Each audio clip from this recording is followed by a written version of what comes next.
Hi, everyone. Welcome to this live here on Second Shooting. We have Samantha Reese of Samantha Jean Photography with us today. Super excited to have Samantha here. We regularly shoot weddings together every single year. So it's kind of fun to kind of give the back and forth of that relationship and have her here to chat with me. She is just an incredible wealth of information, and she's one of the most kind, friendly, wonderful people I've ever met in the industry. So I'm really excited to have her here. Samantha, why don't you give us a little bit of a background on yourself and where you come from and how you got your start in photography? Yeah. So I have been shooting weddings now for probably close to 10 years. I actually got started in graphic design. I went to school for graphic design. And one of the things in that process was I found that I needed a lot of stock imagery and I wasn't liking what I was finding. We had access to like free tools. And I didn't like what I found. So I was like, I want to take them myself. And then I liked that so much better. And that's kind of how I ended up getting into photography and realizing that that's what I like to do. And did you always know that you wanted to get into weddings, or did that kind of happen naturally? That when I first started, I swore that weddings were not for me and I would never do them. I started with seniors, and I think that that's mostly because that was who I had access to. Those were the people that I knew. And at the time, that made sense for me. And then I had a photographer friend who needed a second shooter. And they asked me to do it. And I said, for you, okay. And then I loved it. And then I was sold on weddings ever since. It really took that one wedding for me to be like, okay, this is where I was meant to be in the photography world. But in the beginning, I swore they were stressful. What if you mess up? I was actually really scared to get into weddings. You know, that's funny. I don't know if you know that, but I was the same way. I swore up and down. I said loudly to anyone who was willing to hear, like, I will never do weddings. It's not for me. Really, I think I was just scared. I didn't know really what was involved in a wedding day, and I hadn't even been to very many weddings in the beginning. And then same as you, someone asked me, it was one of my portrait clients, their parents were getting married. Like, it was like, they're like in their 70s and it's a very low key, we just are going to, take pictures beforehand and the ceremony, and then that's it. And I was like, I bet I could do that. And oh my gosh, I fell in love immediately. I agree. I had really not attended very many weddings prior to the first wedding that I photographed. And I was just like, you're surrounded by so much happiness. And it was, as soon as I got there, I was like, this is definitely where I was meant to be in the photography world. I knew immediately. I was like, wow, I can't believe that it took me so long to finally say yes to this.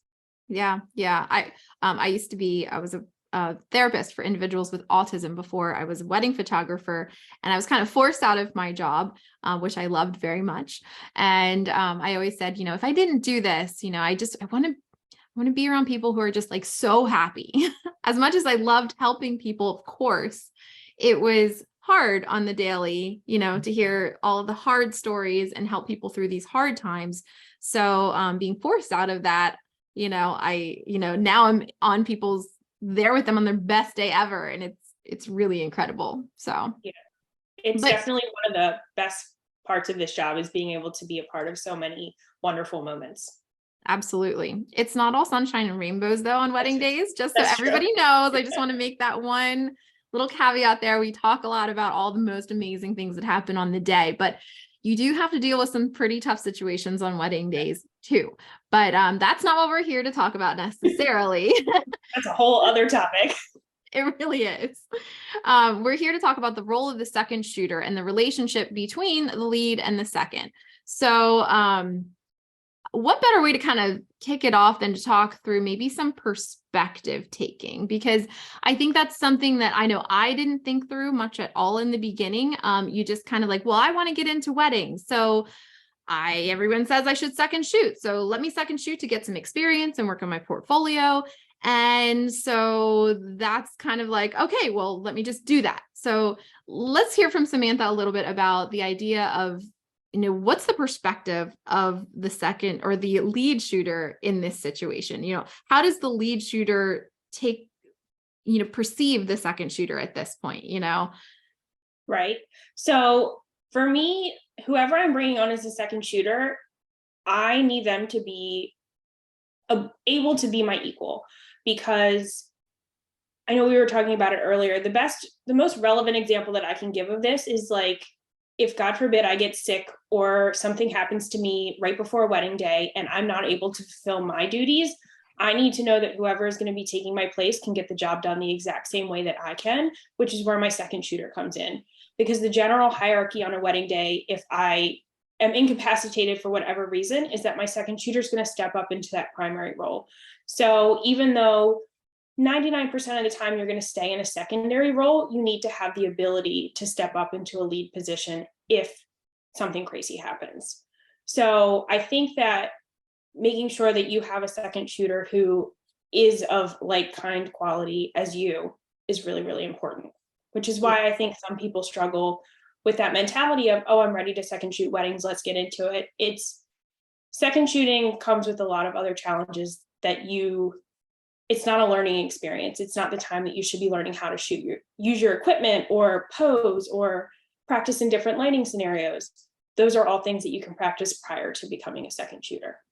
Yeah. So like, I know when I have Samantha come and shoot for me, I know if, like she said, God forbid something happens, I get COVID or I break my leg or who knows what happens. I know that she will 100% shoot that wedding just how I would have. And, with little, of course, little differences of perspective and, our different eye for things. But at the same time, I know that she can step up and lead that wedding day. And I 100% would stand behind every decision she made. So the second photographer is not there to learn, not there to portfolio build, and they are there to do a job. That's really the bottom line. They're there to do a job that they're contracted to do. Right. And that job, I think, prior to popular belief, is not always taking pictures. I know you and I have talked about this before, that my role on a wedding day is to do whatever you need done. And sometimes that is taking photos, and sometimes that is getting you a Diet Coke from the bar because you need some caffeine. It's not always picture taking. And I think that sometimes people go into that role thinking my goal is to only take photos, but you're there to do whatever needs done from the lead. And like I said, sometimes that is photo taking and sometimes it's not. Yep. And same for the lead photographer. People go into wedding photography thinking all they're going to do is take pictures during the day. And that's not necessarily true either. I've put in more veils, bustled more dresses, ran and got that thing for somebody than, I can count. You're there to serve, not just to take pictures. Yep. Yeah. So let's talk a little bit about before the wedding day, because I know everyone's really anxious to talk about what exactly are you supposed to be doing as a second photographer on the day. But there's things that we really need to do before the day even begins for preparation. How do you even know where to go? So I know, Samantha, you don't shoot a ton, but how are you typically given the information from the lead as far as like where to go, what to do, and what are you looking for as far as preparation to be prepared? So first and foremost, the basics. As soon as you are hired for that position, some of the relevant information should be on your second shooter contract that the lead provides you, which should be the date, the location, and depending on the time frame in which they're hiring you, the time frame, like 12 to 8. Some photographers don't narrow that down until they get a little bit closer to the wedding day. So I don't think it's off-putting if someone doesn't tell me an exact time right from the get-go. But basic information like the date of the wedding, the location of the wedding, if they're going to be getting ready in a secondary location, those should all be things that you are given as soon as you're hired for the job. Every photographer is different, and I have learned this through the years working with different people. Some people are more organized than others. You in particular send me a timeline weeks beforehand on this like beautiful PDF that I absolutely love, and I wish everyone sent that. It's extremely detailed. You send me their engagement session, which is something that I find really helpful, just to have faces to names before you even get there on the wedding day. I cannot tell you how many times I have walked into a groom suite and been like, okay, who's the groom? Because everyone is wearing, black pants and a white shirt, and you have no idea who is who, and you've never met them before. I don't have the same experience and relationship with them that you do. I didn't shoot their engagement session. I don't know as much about them. So things like that can just make it so much easier on a wedding day for me to come in and start my job and do it more effectively. Yeah. I actually just got finished recording our second shooter 101 class for Lancaster Photography School. So some of this stuff is just fresh in my mind from having just done that. But something that we suggest is having some kind of questionnaire for the lead to fill out if you're not provided with anything. I've heard stories from other second shooters. Like Samantha said, I am just a very type A person. And I also have an assistant that helps me put together these really detailed timelines that not everyone has time to do. But if you haven't received any information, I mean, of course, you're going to know like where the reception's happening or something about the location and the date. But if you don't know anything else about the wedding day, sending a very simple to fill out questionnaire can be really helpful.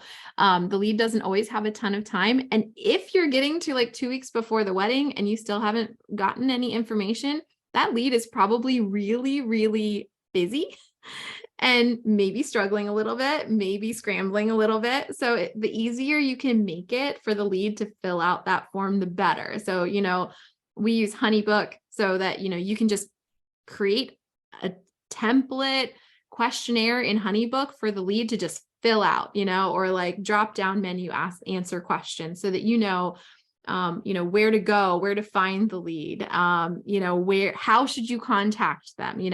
Should you actually make a phone call? Should you text message? Should you even just wander around to find them? There are some venues that are just a little bit smaller. And sometimes I'm like, well, I tend to run around a lot at this venue. And at that point that you're getting there, I'm not sure where I will be. So just wander around and you'll find me. And, for me, you'll hear me before you see me.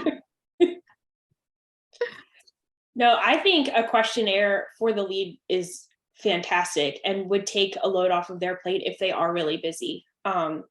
Because like you said, everyone is different. I personally, my style is similar to yours where I like to have that timeline weeks in advance. I have it all on a form in Dubsado, like you send out that PDF. I have worked with photographers who will text me the morning of the wedding and be like, hey, our timeline is 1 to 9, be there at 1. And that is stressful. Yes, that's so stressful. It's so stressful. And those are typically people that I wouldn't choose to second shoot with again because it just is not the way that I operate. And you will find that as a second shooter is that you are going to mesh really, really well with some people, and then you will work with other people who you don't. And it's a process finding your people. Yeah, absolutely. So as far as perspectives go, like we were talking about the perspective of the lead looking for somebody who can come on and just go to work. Basically, we need somebody who knows the job, who knows what they're doing, who can step in to lead if need be. And, knowing that you need all of this information ahead of time is also a big piece of that. So when you look at it from the second photographer's perspective, if there are any lead photographers on here listening, making sure to provide that information ahead of time is huge. Like if you want to have this amazing second shooter want to come back and work with you again, being organized and sending all that information ahead of time is also important. So this relationship works both ways. I know that if I want Samantha to come and work with me again, I probably should treat her really well and provide her all the information and make her job a little bit easier, so. You need to set your second shooters up for success, especially if you have, certain things that you're really, really looking for. An example, I recently second shot last weekend and the photographer, his preference is that you don't ever shoot over ISO 1000, which is something that if he did not tell me beforehand, I absolutely would have done. I regularly shoot over 1000 ISO in darker reception venues. My personal style is higher ISO, lower flash. Mm-hmm. His was opposite, where he likes to rely on flash more than ISO. So I do think that sometimes we as lead photographers assume our second shooters know exactly what we want, and that's not always the case. That for me was an example where if he had not said that to me prior, it would not have happened. And it was nice because it actually gave me a little bit of a challenge to shoot a little bit differently than I normally do. So we as lead shooters just need to make sure that we're setting our second shooters up for success as well, and making sure that if we have expectations of what we want delivered, that we give them the tools and the information that they need to deliver that. Yeah, absolutely. I actually have a guide that I send my second shooters. I don't know if you remember that guide. It's gotten I better. do, It's pretty long and it's super detailed. But which I love, I know, but not everybody does. Some people are like, well, that's a lot to read. right? But but again, I like to set my second shooters up for success, that they know exactly what I expect of them, how to dress, where, how to contact me, all the things. So, what I'm specifically looking for them to shoot during a day. Very generally. Of course, every wedding's different, whether it's a first look or a traditional timeline, things will be a lot different. But I rely on my second shooters heavily throughout the day.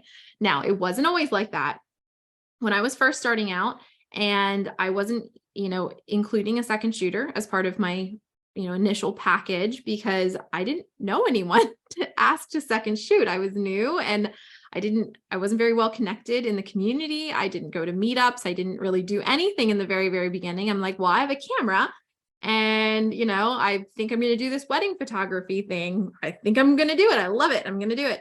And so I would, go on these wedding days without anybody, running around like crazy trying to shoot everything. And I got very particular about how I shot things. There's like this one shot that I love to get of the groom buttoning his jacket and leaning forward and smiling. And I got that shot like so well every time. And I got really possessive about those types of things, of like, I want to make sure I get that shot for everyone. And so I would have a hard time, once I started bringing second shooters on, letting go and letting them shoot and do their job.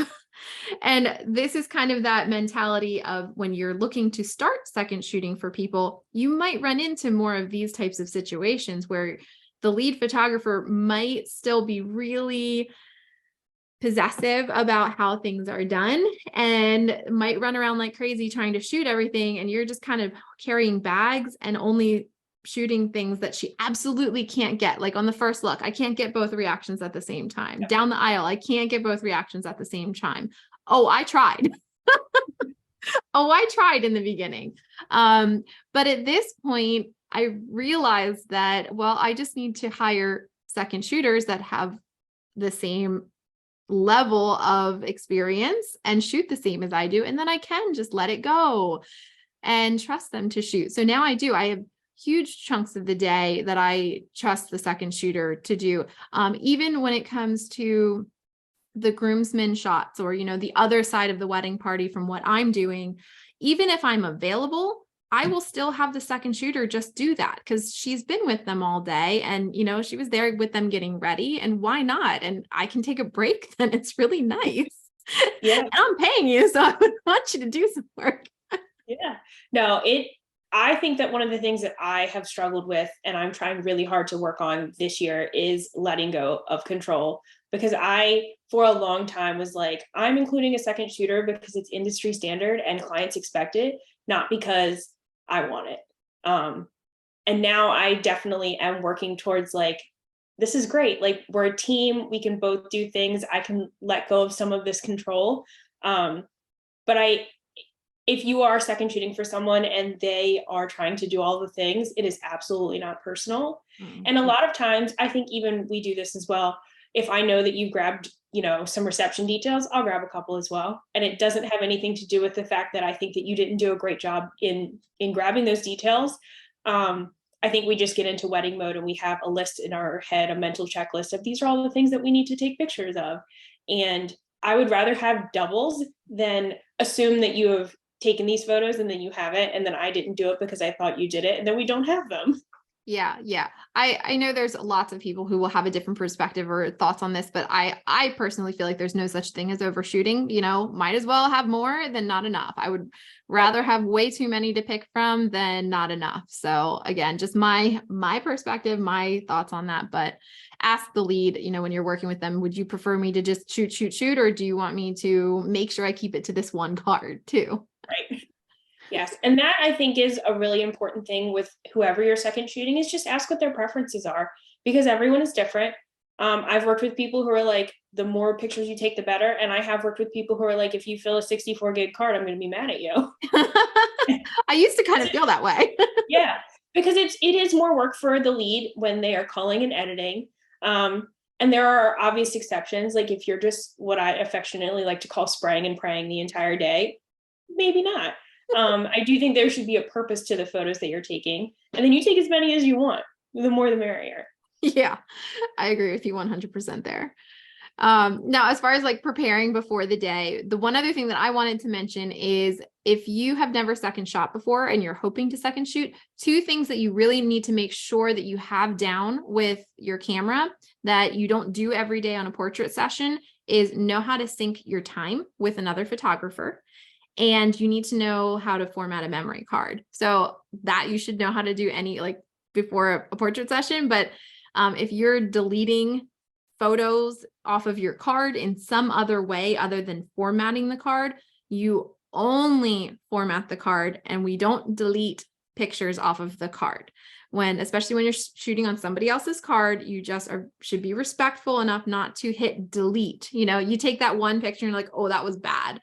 Don't feel tempted, like don't delete it. We only are going to format the card at the beginning of the day so that it's talking to your camera the way it needs to talk to it. And you need to know how to go into your camera settings to set the time so that you can like 1, 2, 3, go, so that your times are exactly the same. And can you explain to everybody why we want that? Yes. So syncing your times just makes life so much easier when you're editing because everything is chronological. And I personally do end up rearranging because I like the girls getting ready and the guys getting ready to be consistent. But in terms of sorting them in Lightroom and getting them edited, having them chronological makes just the most sense for your workflow. Yeah, that way you have the option to have it all chronological if you want to. When you think about the bride coming down the aisle, if you're even like 5 seconds off, which doesn't sound like a lot, but you're going to go from her starting out down the aisle to all of a sudden she's there and then back down the aisle. And then, if you're trying to make them flow together, there are ways to correct that, but it's just so much easier if you can just have it right from the beginning. So the first thing you do when you get together after just saying hi and checking in is to get your card from the lead, put it in and sync times with your cameras. So make sure you know how to sync the time. And one of the things I think I have experienced a lot as a second shooter, in my opinion, your lead should always be providing you a memory card. I don't think that you should be providing your own and having the lead mail it back to you. I'm terrible at going to the post office. It is just like the one chore that I absolutely hate. And if someone shoots on their own card and gives it to me to mail back, like I will have it for a month. And I just know that about myself. I think that it is my job as a lead to provide you with a card, which is also why so many photographers require dual card slots. I think that's been a hot button topic because obviously upgrading your gear can be expensive. There are many other reasons to have dual card slots, but that is one of them. Yeah, absolutely. If I didn't have the forethought enough to like physically mail or to like, if I know I'm shooting with you again in another month and it's one of those weddings where we're going to be separate, I could just hand you the card for the next wedding before we leave that wedding. Right. But if I didn't have the forethought enough to do that, which is often what I've learned to do over time, instead of actually taking this memory card, putting it here and mailing it, I just buy one on Amazon and have it delivered to my second photographer. I've done the same thing. If we're going to be starting in separate getting ready locations, which doesn't happen often, but it does happen, I will do the same thing. And I will send you on Amazon Prime a memory card to your house so you have it. Yep. It's just so much easier than and any you can other way. Never have too many memory cards. I have so many, but sometimes in the height of like busy season, my personal workflow is that I don't format a memory card until it's been delivered. Sometimes you get close to using all of them. Yeah, you can never have too many memory cards. Yep. Okay, so wedding day. I'm just going to go ahead and say my biggest pet peeve right off the bat is being late. Same. Don't be late ever. Ever. Megan knows this about me. I will sit in the parking lot for 45 minutes in my car and just like be zen. I will like scroll TikTok. I will do something. I am there early, no matter what. It is absolutely a pet peeve of mine to be late, and it will put a sour taste in my mouth right from the get-go. You could be a phenomenal second shooter for the rest of the day, but you being late would deter me from hiring you again. Absolutely 100%, myself included too. I usually give people one chance for something to happen. And if it's the first time we've worked with you, oof. Cause yeah, we know things happen, travel happens, but on a wedding day, you just can't take chances. You have to be early. So you need to know what time you're expected to report and what time you're expected to start shooting. A lot of times you'll get this like, you're going to work 12 to 8. Okay, great. Well, what time do you actually want me to show up? Do you want me to show up at noon? Or do you want me to show up at like 11:30 so we can chat and do cards and do the times? So what is my time frame? And technically, it's all depending on your contract and what you've agreed upon between the two of you. But the time that you're expected to show up really should be your start time, versus like where on the timeline it says at 12 o'clock you're supposed to start flat lays or whatever you're supposed to do. And then you want to show up at least a half an hour before that. At least. Yes. Just because you just never know. You have to show up early. It's just to avoid the what if situations. There are just so many what if situations when you're traveling somewhere, when you're dealing with a car, when you're dealing with possible traffic, with who knows what. You just never know. It's also, I know like your process is similar to my process, which is where we show up and we kind of like take a walk around the venue, get the lay of the land, get some property shots. If you're working with someone that you've never worked before, that's a great time just to like introduce yourself and like get to know that person a little bit more before you get into the hustle and bustle of the day and you don't get to really get to know them. So that half an hour before things get rocking and rolling is very helpful. Yeah, absolutely. All right. So on the day, what are some tips you can give second shooters who are new to second shooting, tips on like how should you act on a wedding day, I guess would be a good place to start. First and foremost, you are representing someone else's business and not your own. Never your own. You are a subcontractor. You are contracted under their business. If someone asks you for your business name or a business card, anything like that, you are always giving the primary shooter's information. That is not your wedding day. So that I think is something that people have a little bit of a hard time with. This one's such a like, there's so many things. I know. So many things. Yeah, I got nervous all of a sudden. Oh, it's okay. But yeah, so if somebody asks you, because you will be asked, they'll be like, so do you like work for her or do you have your own business? I always say if you're pointedly asked, what you should say is, oh no, I do have my own business. I'm here working under, Samantha's brand today. So, I'll point you towards her information for everything. And like sometimes the groomsmen, they really like you because they've been working with you all day. And it might be like, hey, I really need family photos. Can you be like, well, I can give you her card is what you say, like I can give you Megan's card. I can give you Samantha's card, whoever the lead is, I can give you that information. Don't be tempted to give out your personal information because we'll know if you shoot that family session and we see it come up on your feed, it's going to be like, what? Like, really? Like you took business from the wedding that I worked so hard to book. It's hard.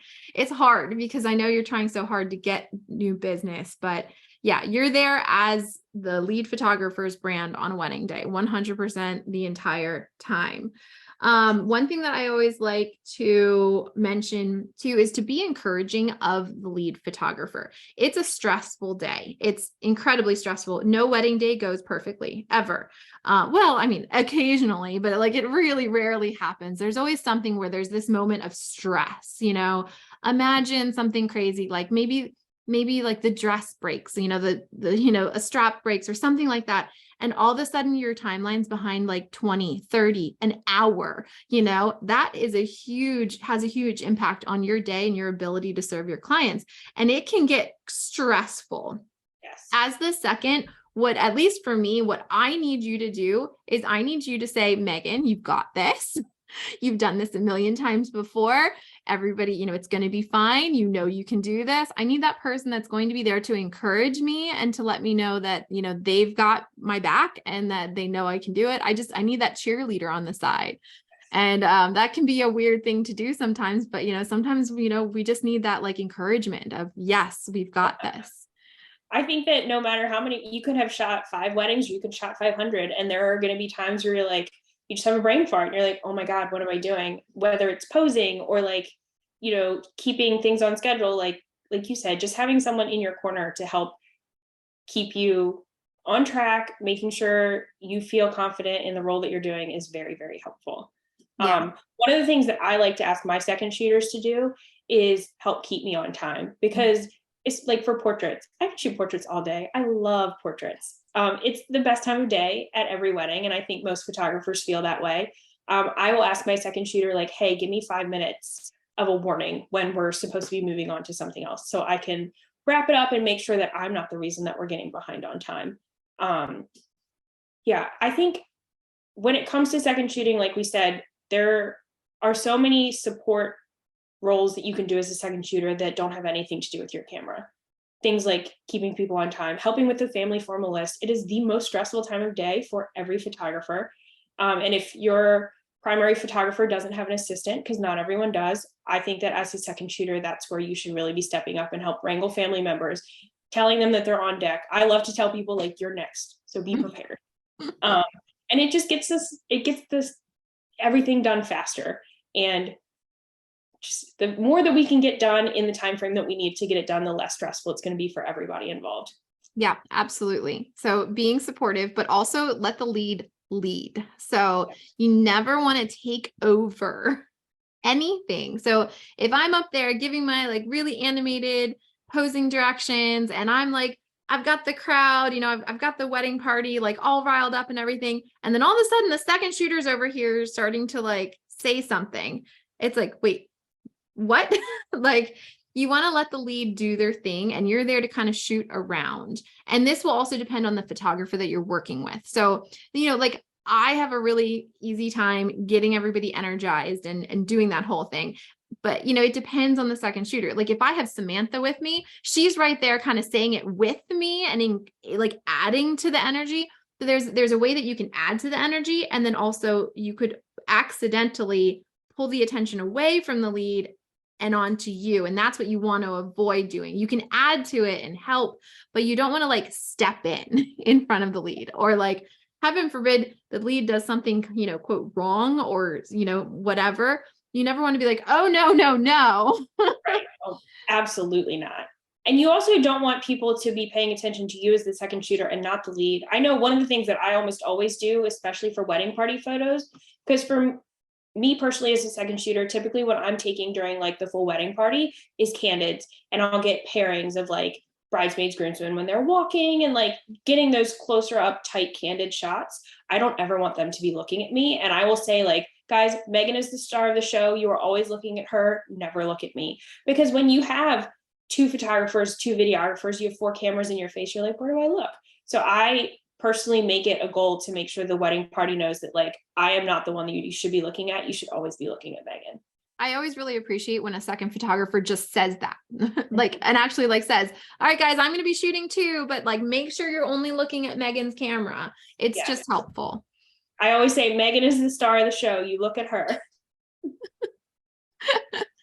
And it does it. And it's not, I don't always think that people are doing it in like a, we don't know who's in charge kind of way. I sometimes think it's just like, there are a lot of cameras in my face right now. Yeah. And they're curious to know what everyone's doing. Right. They just like, well, there's a lot of stuff happening in my face and like, I just want to take it all in. So they're just looking at what's happening, really. And when it comes to those portraits too, as a second shooter, like I said, candids are really where you're going to be helpful as a second shooter in that scenario.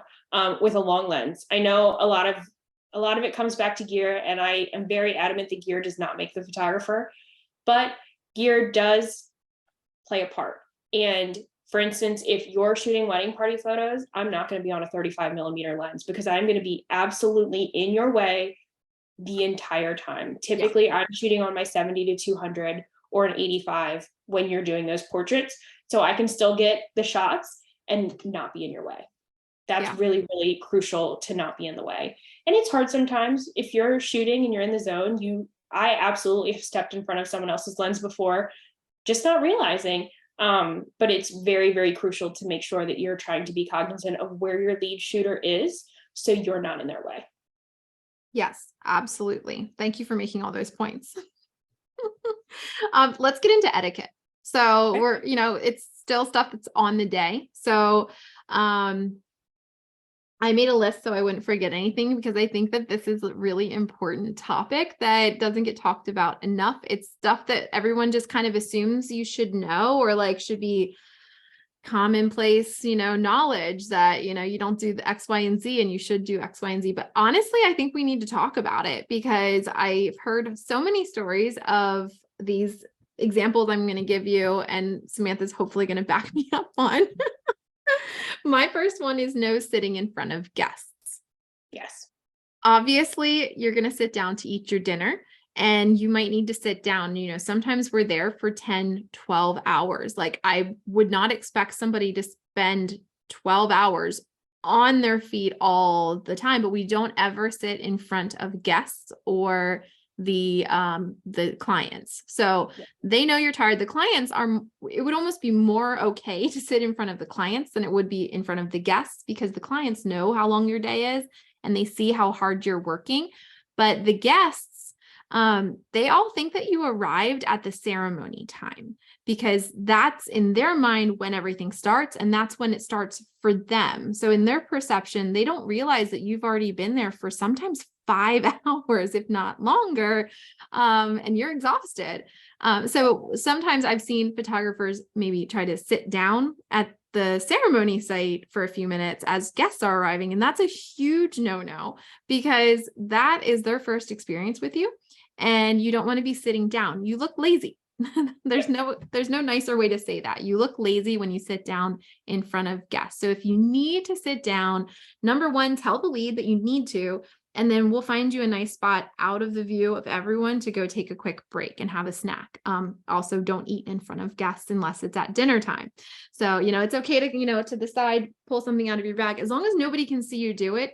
It's not like anyone expects you not to eat anything all day or to take a break at all, but you just want to be cognizant of everyone's perception of when you got there and how hard you're working. So, Right. yeah. No, I absolutely agree. There are certain things that you should and should not do in front of guests. Sitting down, I have absolutely seen vendors sit down and have heard guests say, aren't they getting paid to do this? Why are they sitting down right now? And granted, I do think that sometimes guests can have a different mentality. Like you said, we've been working for hours and they don't get to see that, but that also does reflect poorly on our business, and we don't want that to happen.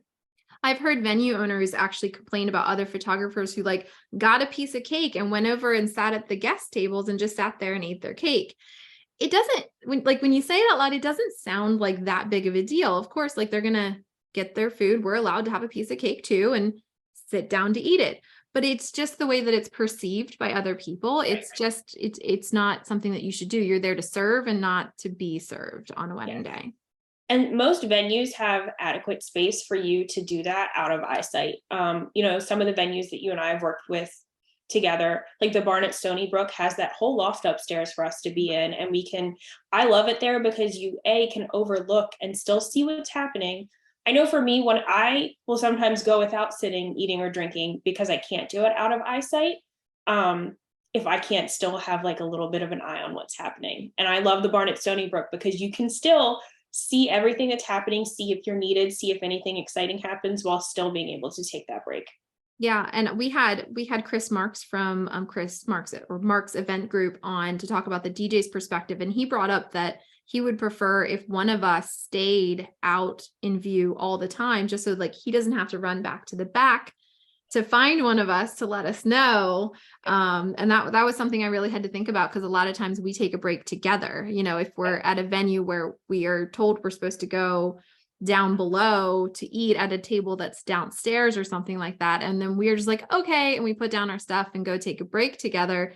What he was saying is that, the DJs would prefer that we take turns, and that that was one of those, I was like, oh, fair enough though. Right.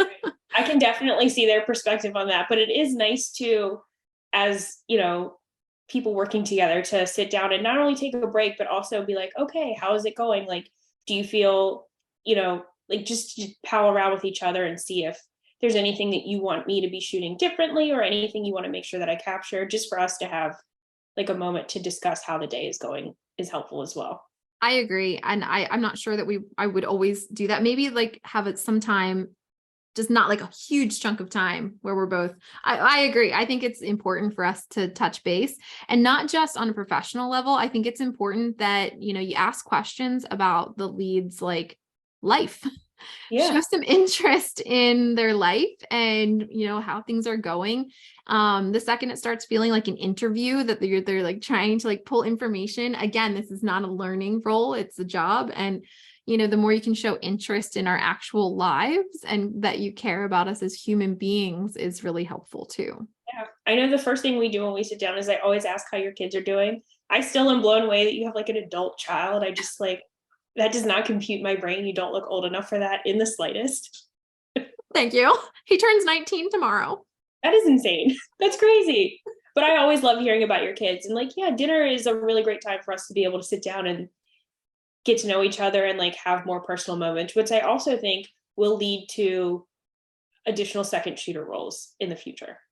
Yeah. Somebody who actually cares about my life is, and on top of, does a really good job and follows all these things that we talk about today as far as etiquette, and just shoots really well and does a really good job, is always going to have a special place in my heart to want to work with again.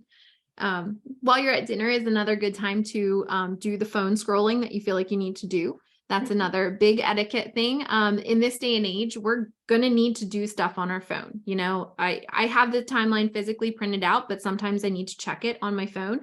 Sometimes the planner has texted me, or my second shooter has texted me, or vice versa. You might need to check things on your phone, but there's a big difference between this. You see me on there? Between this and like checking and, Yeah. So we can't be scrolling on your phone in front of anyone at all, ever on the wedding day. You're at work, you're there to work. You're not there to scroll your phone, even if it's a boring moment in between something. Right. I also like, I would never not hire someone because of this, but for me, a vital tool on a wedding day is my Apple Watch, because I can be connected if needed.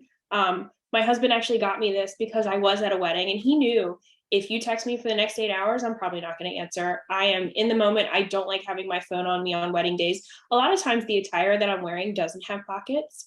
I have gotten a lot more wedding dresses with pockets. But to be able to be connected in case of emergency is really nice, while also not having to be scrolling. My dog ended up eating some raisins, which are very poisonous to dogs. And my husband was texting me having a mental breakdown about it. And I didn't answer for like 3 hours. And he's like, we need to come up with a solution for this, because I need you to be able to answer me. Hence the Apple Watch. And it's great to be able to see like, okay, I've seen this and acknowledged it. I will deal with it later. Mm-hmm. And if that's something like, if you have kids or any reason that you need to make sure that you're connected on a wedding day, I think it's a really, really important tool to be able to do that without looking unprofessional. Absolutely. Yeah, absolutely. I also have down here, be kind and smile. Yes. It seems silly to add, but like you'll get bored at some point on the wedding day, especially during party dancing, where you're like so tired, everybody's drunk, and like it seems like they're not paying attention, but they are. They do watch you and they do see you. And if you're the second and you're like so bored, you still have to smile, and you can bounce to the music and woo, and you just do this all night long. And with your camera, you have to keep smiling. Yes. Your personality and your attitude on a wedding day are one of the top things that your guests are going to notice. Yeah. A lot of times at the end of the day, like the groomsmen or the bridesmaids will hug me and be like, you're incredible. You did such a good job. You're so talented. And I'm like, you haven't seen a single picture yet, but thank you. I don't say that. Of course, I just say thank you. But, they really do judge you based off of how well you serve and how well you treat them and how much fun you have right there alongside them. It's really, really important. I think for me personally, that's something that if you read like my reviews is very reflected in that. I get a lot of people who say that I was very bubbly and vivacious on the wedding day, as was my second shooter. a lot of my reviews for my couples include my second shooter and notes about them as well, which is why having someone who's going to represent your business well is so important, because they are noticed, like your clients are paying attention to them and what they're doing. Yes, 100%. The only other thing that we didn't talk about yet on my list of etiquette is don't ask to leave early. Yes. If you are able to leave early, the lead will tell you. If Yes. not, you have been contracted for a specific time, and that is the time that you're going to be there. Yes. And it's not just because you're under contract with us. We are under contract with the clients. So, yes. And our photos are time stamped, there is proof of like, you were here or you weren't, if they're like, well, we paid you for 10 hours and we're paying you hourly. And, we noticed the second shooter left at before time, you can't lie, because they'll be like, well, show me a picture with a timestamp. Not that that's ever happened, nor should it ever. And it probably won't. There's always those situations. Like I remember when Sandy was like this big pregnant, and she was still second shooting, and I know she was exhausted and, oh gosh. And I was just like, just go. It's okay. Just go. But I'll be the one to say it, Yes, you've done that with me before as well. We were, the dinner took a really, really, really long time. And you were like, by the time that we are finished dinner, your contracted time is going to be done. So like, just go, which makes sense. But I would never, ever be like, hey, can I leave? Yeah, no, you never ask to leave, no matter how like there's always those weird weddings where like nobody's dancing, nobody's doing anything, and you're just kind of standing around smiling and still having fun, of course. But and you're just like, oh my gosh, I have 2 more hours of this. And but yeah, you have to stay unless the lead tells you can go. Absolutely. Yeah. I thankfully have never had anybody ask me if they can leave. I think that I would be very flustered and be like, really? Like, you knew what time you were supposed to be here till? I have sent second shooters home when nothing is happening and there's no reason for them to be there, but that's my call, not theirs. Yeah, absolutely. Now let's shift to after the wedding day. So I think, at least for me, when I have a second who maybe, especially that I haven't worked with very much before, maybe it's the first couple of times, but I have, 2 specifically that I can think of that regularly contact me afterwards to ask how they did and how they can improve for next time. And that is amazing to me. I really appreciate that, because every once in a while I'll be culling through the images and I'll be like, oh, there's this one thing that I want to remember to tell them for next time. And then I forget every time. So if they actually contact me, I can give that feedback like, oh, that's right. I wanted to tell you that, like for me, there's the one shot with the groomsmen that I keep forgetting to tell all you guys that I never use the pictures unless it's the only one I have, where their hands are like this in front and they're like separated. I never use that shot because it's just not one that I like. It's not a pose that I like. It just doesn't show the closeness, in my opinion. And, I always keep forgetting to tell everyone that. So then like, by the time I remember, it's like later, I'm like, oh, you probably already did it. Now, I think being open to constructive criticism is so important. And it's also really hard because I'm the first person to admit that I can be a little bit defensive. Mm-hmm. And I think being the person to open up and ask for that constructive criticism shows a level of maturity and shows that you're really willing to learn and do what it takes to be a good second shooter. Yeah, 100%. Last year, I developed a feedback form for newer second shooters. I've never sent it to you because you don't need it. But, for newer second shooters, it's helped me give me a very black and white just form to fill out. How were your aperture ranges? Let me rate that. And then it's notes so that if I did have notes, I can very quickly just fill it in, and it doesn't feel like this hurtful conversation at the end of the day, because I never want to hurt someone's feelings with feedback. Right. But, it is helpful to give feedback. So, right.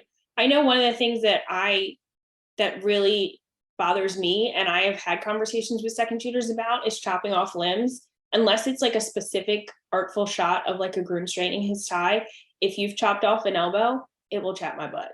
I don't like it.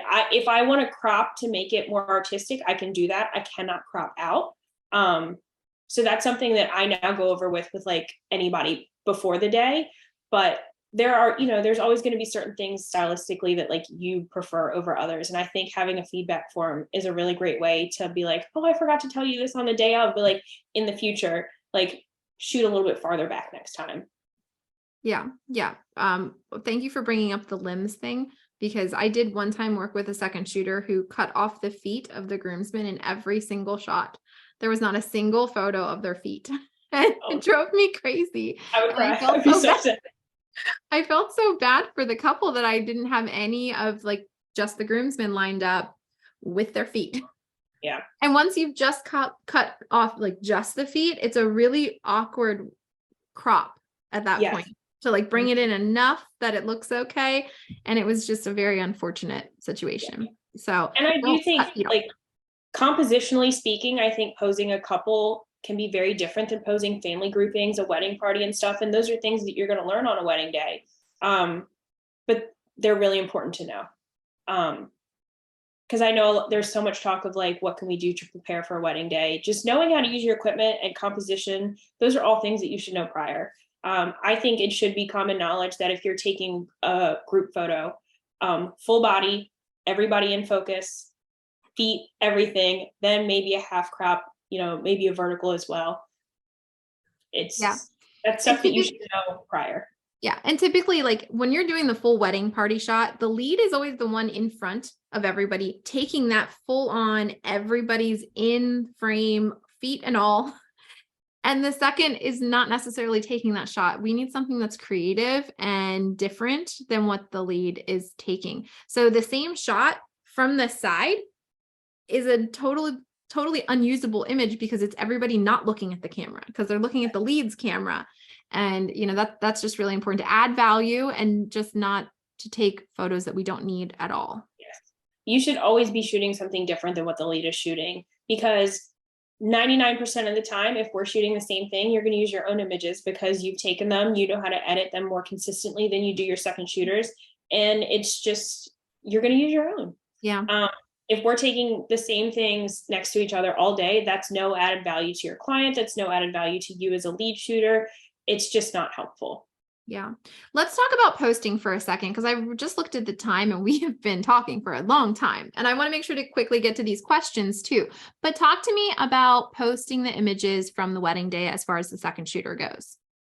So I think that it is absolutely fine to post second shooter images as long as you are being respectful in that process. Most lead photographers will have a time frame in their contract of when you are able to do that. So if that wedding happened last week and the lead hasn't even shared anything more than a sneak peek, you should not be sharing photos from that wedding day. You do not want vendors, clients, anybody to see photos that you as a lead haven't shared yet. So is there an industry standard time frame in your opinion for like how long to wait? I think 6 to 8 weeks is pretty standard. I've worked with people who say up to 6 months. I do think that it's pretty subjective. I also think it depends on the lead shooter's turnaround time. I believe my contract says within 8 weeks of the wedding day, or if I've already delivered the photos and like we've had a conversation that I've delivered the full gallery to the client and the vendors. Yeah, I try to include, and I do forget sometimes because I have my assistant's the one that creates the timeline and adds all the email addresses in, and we need to make it part of our workflow to add the second shooter's email address too.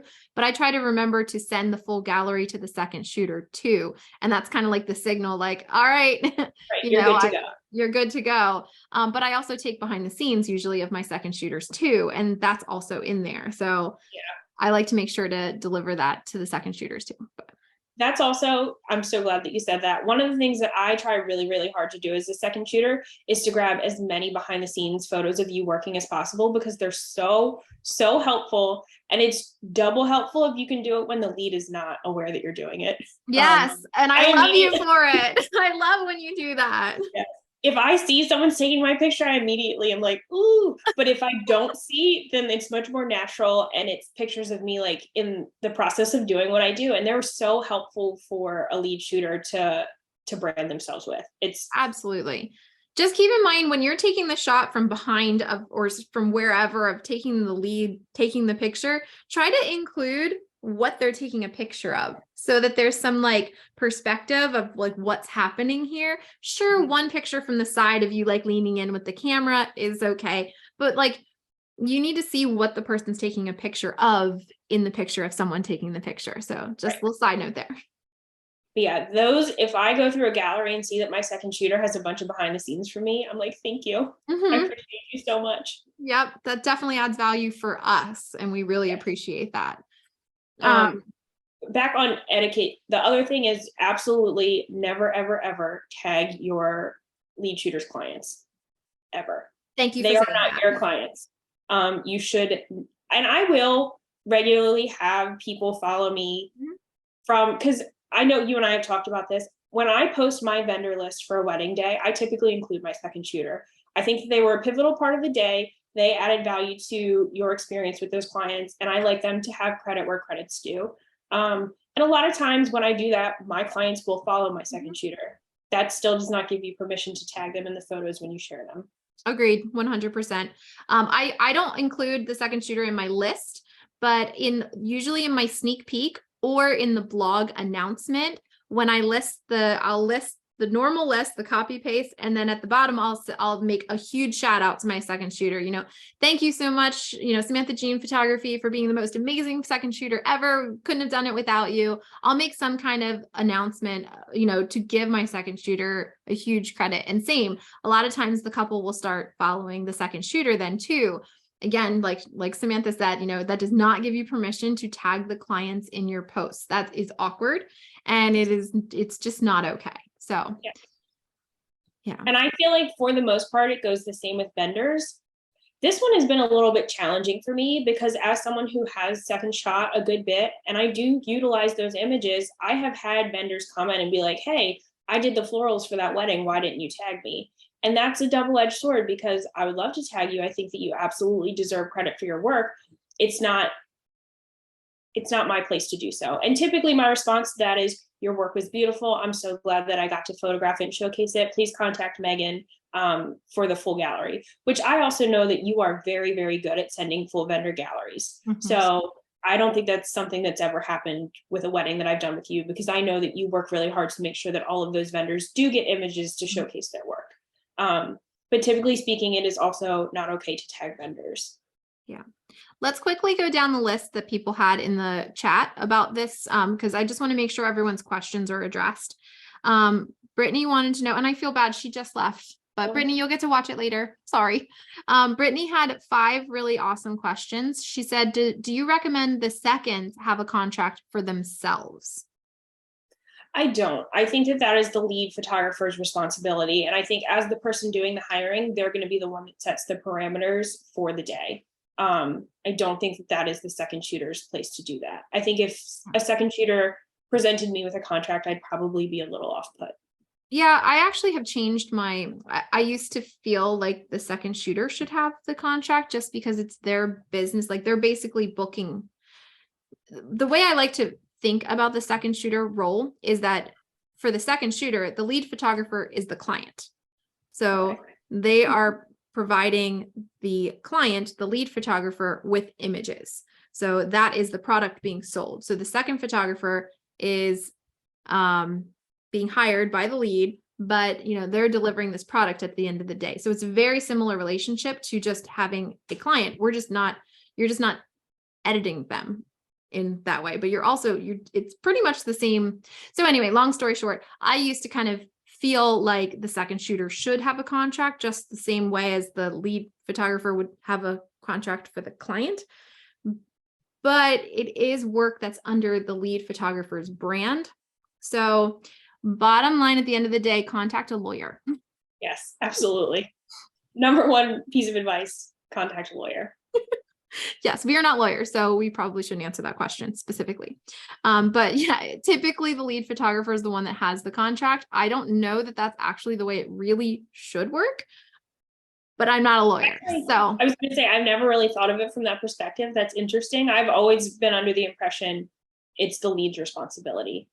Well, the reason why I came to that conclusion was after having talked to, I was curious about the tax stuff. So I was talking to a CPA and I posed the question. I was like, so, should the second shooter, when they bill the lead, should they be charging tax? And he was like, well, yeah. And I was like, okay, but, because my husband brought this up, and I was like, but how about the fact that the service has already been paid for by the client?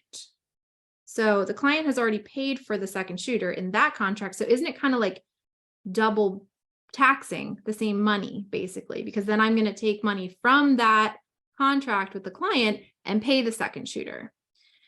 So he actually had to like come back to me. I had to think about it, look up some law, look up all the things. And he was like, he's like, that was a really good question. I've never been Yeah. stumped like that before.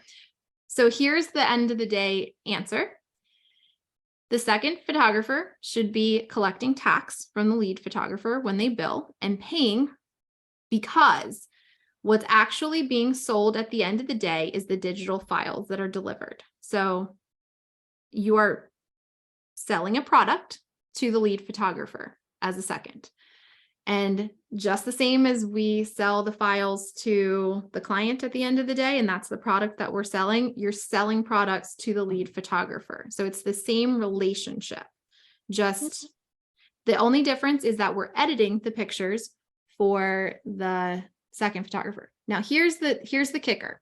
So if and only if you were to take the raw images from the second photographer and deliver them straight to the client without editing them or changing them in any way. So you take the memory card and basically hand it to the second or to the client, then you wouldn't have to pay tax. That's very interesting. Yeah. We'll have to have another conversation about that. That's crazy. I have never thought about it that way. Yeah, but it's so that's why I have a hard time with the contract aspect of it, because basically it's, if I'm hiring you as a second photographer, I mean, it's just such a weird relationship. I think it's very nuanced.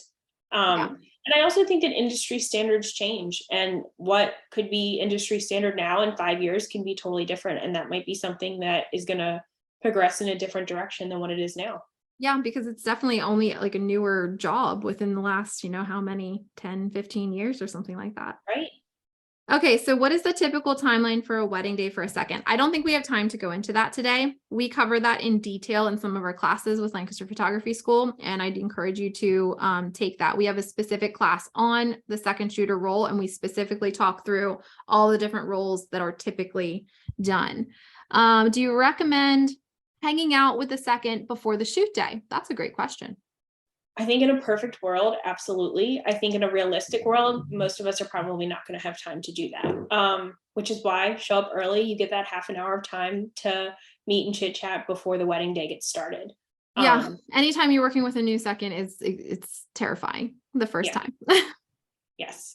I don't think that you should see it as a red flag though. Like if a lead shooter is like, sorry, I don't have time for that. I think that wedding season is crazy. And as much as I would love to spend one-on-one time with all of my second shooters, it's just not realistic for my schedule most of the time. I agree. So for newbies that want to get hired, what's the best way to connect with photographers that are willing to hire new seconds? I mean, honestly, I would just say come to like the meetups and stuff. Yeah. And on the Facebook group and Shoot With Me, I think they're, how you have found this particular chat and all of the other chats is going to be the same avenue where you find those opportunities. Yep, exactly. Phil wants to know, my hesitation for any wedding work is the notion that everyone needs dual card slot cameras. And we kind of talked about this earlier. I've worked up to the full frame mirrorless, blah, blah, blah. How does someone get hired and work up to the preferred equipment? This is tough because I will not hire a second shooter without dual card slots. I believe that he had also mentioned that he had upgraded to mirrorless.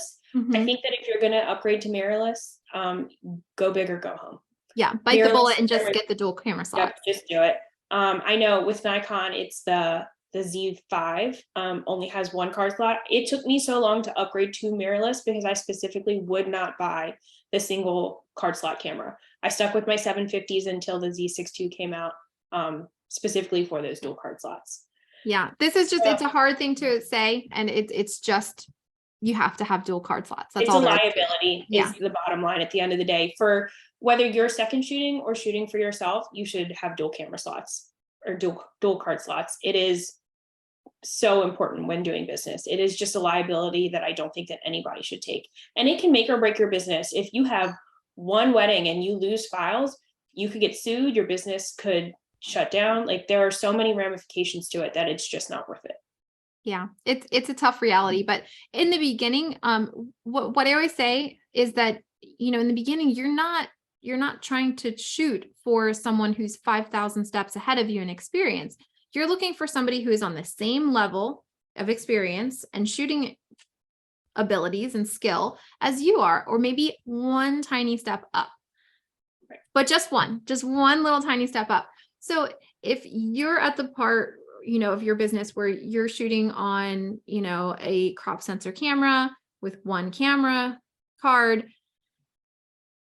you're going to be looking to work for somebody who also is still shooting on one card in their camera. So it's just a matter of when you start stepping up and you're stepping up with somebody, you're going to have to level up your gear too. So it's not that you can't get hired without dual card slots, but you're not going to get hired by an experienced full-time photographer.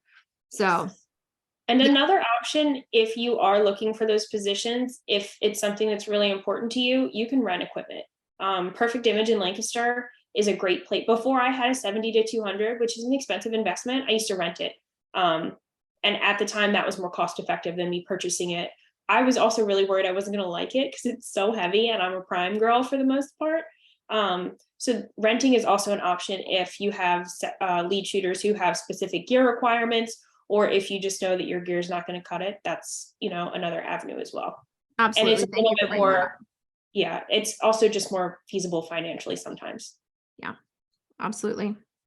And I think we answered Ahmed's question, and we are well over an hour now. I'm sorry. No, I could talk to you all day. I know, same. And this is such a huge topic that literally we could talk about this all day. But you guys, if you really are interested in just really well planned out information on second shooting, we do have a class through Lancaster Photography School that we literally just finished recording this week, and we're getting it up soon, so it'll be available online for anyone to take anytime. Very, very soon. We talk through just like we talked about with Scott, and now that we've talked with Samantha, on the whole process from how to get hired all the way through how to get referred and get hired back at the end of the day. So we'll take you very, very methodically through step by step and just lay it out. But I think it's important for you to hear from lots of different photographers and different people that, it's all of us that are asking these things. It's not just, Megan's uptight and, requires all these things. It really is industry wide. And that's why it's hard to get hired in the beginning. There are a lot of requirements. Samantha, I was talking to you earlier about the painter example. I'm just going to go ahead and give that to all of them too, because I just love this example. At the time when I was starting to put together all my education years ago, we were having our house painted. So my head was in this painter. We were thinking a lot about hiring painters and stuff. When you think about somebody who wants to get into painting, you can, if you want to hire somebody to paint your house, you can always, we had my teenage son paint our house because we got a quote and it was huge. And I was like, no way. So, I paid my teenage son a couple $100s to paint our house. It wasn't the best quality, but it got done, and it got the job done at the end of the day. So you could hire, Aunt Jane or, cousin, whoever who has a camera to shoot a wedding day, and that's fine. But let's talk about going into business though. So you now have a camera and you want to get into wedding photography. So, you have a camera, you have maybe a camera bag and a couple things. It's like this guy with a paintbrush saying okay, I want to get into painting houses. I want to get into painting. So, you start painting a house or two, just like the house that you have, basically, that you have the experience shooting, it's just like your house. And yeah, you can get by with just some tape and a paintbrush and one can of paint. But then if you decide to step up, you're going to need to step up everything with it. So you can't go from just painting one house with one paintbrush and one can of paint and maybe some overalls, and then decide to just go corporate. And, well, I love this. I'm going to be a corporate painter now. And you go to some corporate, place that's building a new building and you want to paint a hospital. So painting a hospital's like stepping up from portrait photography to wedding photography. It's a whole thing. It's a whole new thing. It requires lots of new equipment. It requires lots of new experience, connections, contracts, all the things. So if you want to go from being a portrait photographer to being a wedding photographer, it's like going from painting houses one at a time to now corporate. You're going to go paint a hospital. You need the special sprayers, you need a lift gear, you need assistants, you need a contract, you need all the things. So really consider when you decide that you just want to go shoot weddings and be a second photographer, it's stepping up to the corporate game. There are huge responsibilities involved. There are gear requirements, there is experience requirements. So it's not just a quick, easy little jump. Yeah. And it's hard because many photographers will tell you that equipment does not make the photographer. And I absolutely think that is true. But I also think that there are circumstances where equipment is important and it doesn't change your skill level. It just changes the parameters in which you can get your job done. Yeah, just the same as you could paint the hospital with a paintbrush. Right. You could shoot an entire wedding on a 35 millimeter, but during the ceremony, all the guests are going to see is your butt. Yeah. Because you have to stand at the very front of the aisle the entire time. Yeah. Yep, exactly. Well, guys, I hope this was helpful to you. Thank you so much for your time, Samantha. Can you tell everybody where they can get more Samantha in their lives? How can they follow you and where can they find more information about you? Sure. All of my social media is consistent. It's at Samantha Jean Photo on Instagram, Facebook, and my website, samanthajeanphoto.com. Awesome. Thank you so much. It was so good to see your smiling face. Good to see you too. Before you go though, I almost forgot. There's one more thing I wanted to ask you before you go. And this is just personal, so you guys can all just sign off if you want to. But okay. What are you doing in February of next year, of this coming, like a year from now, February? Do you have plans on your calendar? I don't think so. I have the calendar right here. I'm second shooting with you on February 3rd, and that's it. Well, if you're available on February 24th, I was wondering if you might want to fly down to Florida with me for a Disney wedding that I just booked. Yes. 100% yes. At the Grand Floridian. Yeah, I know. I'm in. I'm sold. I wanted to surprise you here just to get your reaction on film because I know what a big Disney fan is. She's wearing an actual Disney branded dress. She's wearing a Disney dress. Bridal collection. Oh my gosh. That's going to be so exciting. I'm so excited.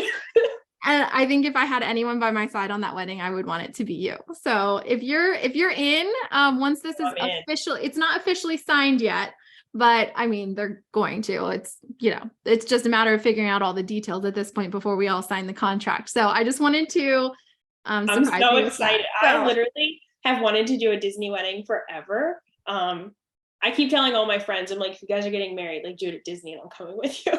Yeah. So, and it's at the Grand Floridian, the whole thing, the whole shebang, like everything. They're getting ready there. They're having the wedding there, the cocktail hours there, the reception's there with a view of the castle in the background. Yeah, so that is the closest hotel to Magic Kingdom. Are they going to do a park shoot? I have no idea. If they are, prepare for a very early morning if they do, because you have to do it before the park opens, which is like 5 a.m. Well, whatever we need to do is what we're going to do. So I'm very excited. It's going to be a long, amazing day. I'm so excited. Yay. Yay, good. Okay. Well, now I hope you enjoy the rest of your day and I will send you more information on that wedding. And I'm glad that I now have your reaction. Thank you. I'm so excited.